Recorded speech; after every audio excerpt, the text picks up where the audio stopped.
اللہ کے سوا کسی مدد نہ مانگ کہ اس کے سوا کوئی مددگار نہیں، اس کے سوا کوئی مشکل کشا نہیں، اس کے سوا کوئی حاجت روا نہیں، اس کے سوا کوئی بیڑے پار کرنے والا نہیں، اس کے سوا کوئی بیماریاں دور کرنے والا نہیں، اس کے سوا کوئی مرادیں پوری کرنے والا نہیں۔ جب مانگنا ہو تو اسی سے مانگ، جب رونا ہو تو اسی کے در پہ آنسو بہا، جب دامن پھیلانا ہو تو اسی کے در پہ دامن پھیلا۔ وعدہ پورا کرنا، ایاک نعبد و ایاک نستعین، ہم تیری ہی عبادت کرتے ہیں اور جزاک اللہ، ہم تجھ سے ہی مدد مانگتے ہیں اور مانگتے رہیں گے۔ سیدہ عائشہ صدیقہ رضی اللہ تعالی عنہا نے بھی اللہ کے حضور اشک بہائے، اسی کو دل کی بات سنائی۔ الہ العالمین منافقین نے میرے خلاف جھوٹے الزامات عائد کیے ہیں، میری کردار کشی کی مہم چلا رکھی ہے۔ اگرچہ یہ بات نئی تو نہیں، مجھ سے پہلے بھی معصوموں کے خلاف یہ پراپگنڈا ہوتا رہا، لیکن جب موسیٰ پر الزام لگا تو تو نے ان کی برات کا اہتمام کیا، جب یوسف پر الزام لگا تو تو نے ان کی برات کا بھی اہتمام کیا، جب مریم پر الزام لگا تو تو نے ان کی برات کا بھی اہتمام کیا۔ میرے معبود، آج تیرے محبوب کی عائشہ اشک بار آئی ہے اور یہ فیصلہ کر کے آئی ہوں، جب تک میری برات کا اہتمام نہیں ہوگا تیرے در سے سر نہیں اٹھاؤں گی، سجدے سے سر نہیں اٹھاؤں گی، کسی اور کے در پہ نہیں جاؤں گی، تجھ سے ہی مدد مانگتی ہوں، تجھ سے ہی درد دل کہتی ہوں۔ رو رہی ہے سیدہ عائشہ صدیقہ رضی اللہ تعالی عنہا، کس کے آگے؟ اسی کے آگے رویا کرو، اسی کے آگے اشک بہایا کرو، اسی کے حضور دامن پھیلایا کرو، ساری امیدیں اسی سے وابستہ کیا کرو کہ اس کے سوا دامن بھرنے والا کوئی نہیں، دامن خالی کرنے والے بہت، بھرنے والا کون؟ دامن خالی کرنے والے بہت۔ بیٹھے ہوئے ہیں فنکار، جھنڈیاں لہرا رہی ہیں، زلفیں جا رہی ہیں، چادریں اوڑھی ہوئی، قبریں سجائی ہوئی، جھنڈیاں لہرائی ہوئی، چادر اوڑھے ہوئے بیٹھے ہیں، جیسے آسمان سے اتری ہوئی چیز ہو گئی، اور سادہ لو انسانوں سے کہتے ہیں کچھ لے کے آؤ گے تو کچھ لے کے جاؤ گے، خالی ہاتھ آؤ گے تو خالی ہاتھ جاؤ گے۔ لیکن اس کے در رحمت سے صدا آتی ہے، کچھ نہ لے کے آؤ سب کچھ لے کے جاؤ، خالی ہاتھ آؤ دامن بھر کے جاؤ۔ قال ربکم ادعونی استجب لکم ان الذین یستکبرون عن عبادتی سیدخلون جہنم داخرین۔ دنیا والوں سے مانگا جائے تو ناراض ہوتے ہیں، نہ مانگا جائے تو خوش ہوتے ہیں، لیکن یہ داتا وہ ہے کہ یہ مانگنے والوں سے خوش ہوتا ہے، نہ مانگنے والوں سے ناراض ہوتا ہے۔ ان الذین یستکبرون عن عبادتی، یہاں مفسرین نے لکھا ہے عبادتی سے مراد ہے جو مجھے پکارنے میں گریز کرتے ہیں، کیونکہ پکارنا عبادت ہے، پکارنا پیرا مدد کر شرک کی تس،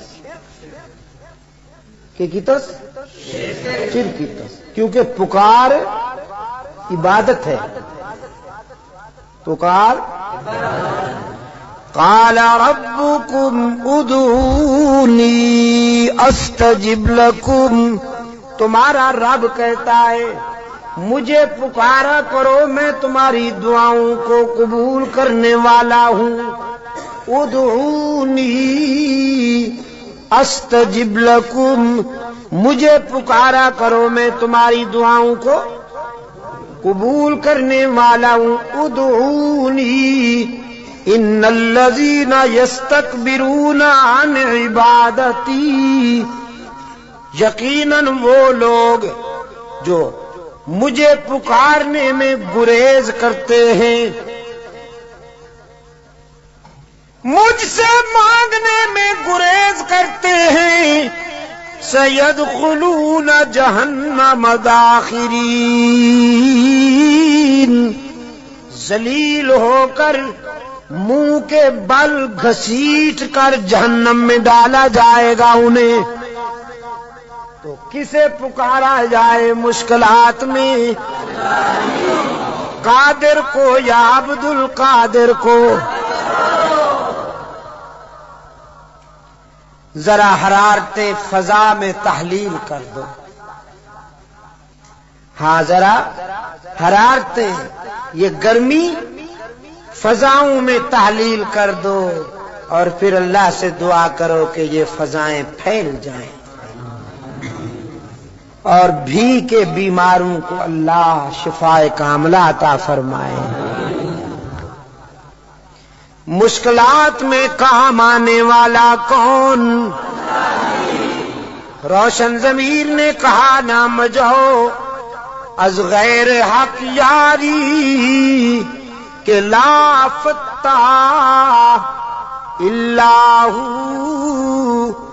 یقین دانم دری عالم کہ لا مسجود الا ہو،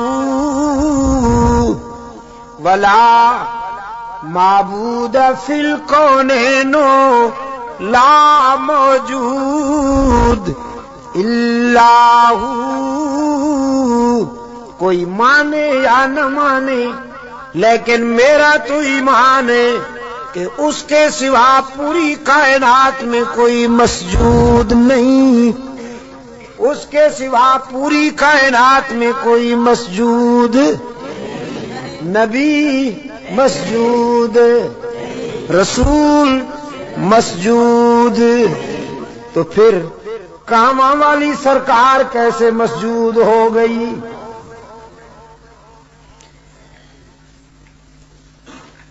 سبحان اللہ۔ قرآن کریم میں جگہ جگہ پر فکر انسانی کو متوجہ کیا گیا ہے کہ نیاز مندیاں، اپنی جبین کی نیاز مندیاں اللہ کے لیے وقف کرنی ہوں گی۔ فرمایا لعن اللہ الیہود والنصارى، اللہ کے رسول صلی اللہ علیہ وسلم نے فرمایا یہودیوں پر، نصرانیوں پر اللہ کی لعنت۔ کیوں؟ اتخذوا قبور انبیائہم مساجدا، کہ انہوں نے نبیوں کی قبروں کو سجدہ گاہ بنا دیا۔ نبی کی شان زیادہ ہوتی ہے یا ولی کی؟ نبی کی شان زیادہ ہے نا ولی سے۔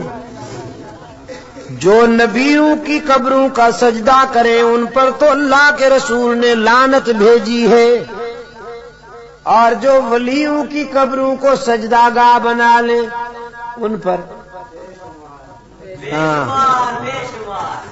جزاک اللہ، یہی بات ہے۔ یہ عاشق بنے پھرتے ہیں، نبیوں اور رسولوں کی قبروں پر سجدہ کرنے والے ملعون، تو ولیوں کی قبروں پر سجدہ کرنے والے ڈبل ملعون۔ ڈبل ملعون ڈب، اچھا ٹریبل۔ انسانی جبین کی عاجزیوں کے لیے حقیقی مسجود کون؟ ہر جگہ موجود کون؟ معبود کون؟ کارساز و دستگیر کون؟ حاجت روا و مشکل کشا کون؟ سیدہ عائشہ صدیقہ رضی اللہ تعالی عنہا نے آنسو بہائے ہیں اللہ کے در پر، درد دل سنایا ہے علیم بذات الصدور کو۔ سورہ نور آئی، قلب رسول پر وحی کی صداقت چمکی، فرمایا الخبیثات للخبیثین والخبیثون للخبیثات والطیبات للطیبین والطیبون للطیبات اولئک مبرؤون مما یقولون لهم مغفرۃ ورزق کریم۔ پاک باز بیویاں پاک باز شوہروں کے لیے، گندی بیویاں گندے شوہروں کے لیے، پاک باز شوہر پاک باز بیویوں کے لیے، گندے شوہر گندی بیویوں کے لیے قرآن ہے۔ آپ سمجھے کہ نہیں؟ قرآن اور کلام فطرت ہے یہ۔ اگر اپنی بیوی کو پاک دامن رکھنا چاہتے ہو تو خود بھی پاک دامن رہا کرو، لیکن اگر تم تاڑ جھانک کرو گے تو ادھر بھی سلسلہ شروع ہو جائے گا، تمہیں معلوم ہو یا نہ ہو۔ سمجھے ہو کہ نہیں؟ کلام فطرت ہے نا قرآن کریم۔ قرآن کریم تو راز کی باتیں کہتا ہے، کلام فطرت ہے۔ فرمایا الخبیثات للخبیثین والخبیثون للخبیثات، ناپاک بیویاں ناپاک شوہروں کے لیے، ناپاک شوہر ناپاک بیویوں کے لیے، طے ہو گیا۔ والطیبات للطیبین، پاک باز بیویاں پاک باز شوہروں کے لیے، والطیبون للطیبات، اور پاک باز شوہر پاک باز بیویوں کے لیے۔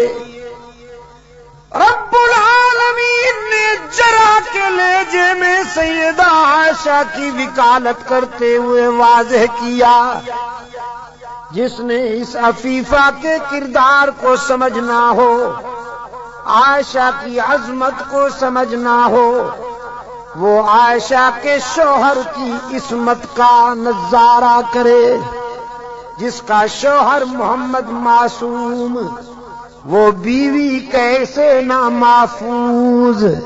محمد معصوم ہے، عائشہ محفوظ ہے۔ جرح کے انداز میں رب العالمین نے برات کی، اولئک مبرؤون مما یقولون، میں اعلان کرتا ہوں کہ پیغمبر کی آبرو بے داغ ہے، نبی کی آبرو کا دامن پاک ہے۔